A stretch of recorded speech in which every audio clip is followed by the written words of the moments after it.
2026 সালের শুরুতেই শহীদ ওসমান হাদী হত্যাকাণ্ড নিয়ে কড়া বার্তা দিল জাতীয় নাগরিক পার্টি এনসিপি। দলটির উত্তরাঞ্চলের মুখ্য সংগঠক সার্জিস আলম স্পষ্ট করে জানিয়েছেন, আগামী 12 ফেব্রুয়ারির মধ্যে খুনিদের দেশে ফিরিয়ে এনে বিচার সম্পন্ন ও রায় কার্যকর করতে হবে। এটি শুধু রাজনৈতিক দাবি নয়, বরং বিচারহীনতার বিরুদ্ধে একটি সময়বদ্ধ অঙ্গীকার। আজ তার নিজের ভেরিফাইড ফেসবুক পেজে দেওয়া এক পোস্টে সার্জিস আলম লেখেন, 1 জানুয়ারি 2026 থেকে 12 ফেব্রুয়ারি 2026-এর মধ্যে শহীদ ওসমান হাদীর খুনিদের দেশে ফিরিয়ে এনে বিচার ও রায় কার্যকর করতে হবে। তার এই বক্তব্যে সামাজিক যোগাযোগ মাধ্যমে ব্যাপক আলোচনার জন্ম দেয়।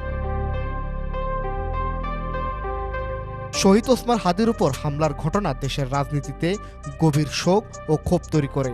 গত 12 ডিসেম্বর দুপুর আনুমানিক 2:20 পল্টন থানার বক্স কালভার্ট রোডে তিনি হামলার শিকার হন। মতিঝিল মসজিদ থেকে জুমার নামাজ শেষে প্রচারণা চালিয়ে সোহরাওয়ার্দী উদ্যানের দিকে যাওয়ার পথে মোটরসাইকেলে আসা 2 জন দুর্বৃত্ত চলন্ত অবস্থায় তাকে লক্ষ্য করে গুলি চালায়। গুরুতর আহত অবস্থায় প্রথমে ঢাকা মেডিকেল কলেজ হাসপাতাল এবং পরে এভার কেয়ার হাসপাতালে নেওয়া হয় তাকে। অবস্থার অবনতি হলে 15 ডিসেম্বর পাঠানো হয় সিঙ্গাপুরে। সিঙ্গাপুর জেনারেল হাসপাতালে চিকিৎসাধীন অবস্থায় 18 ডিসেম্বর রাত 9:45 তিনি মৃত্যুবরণ করেন।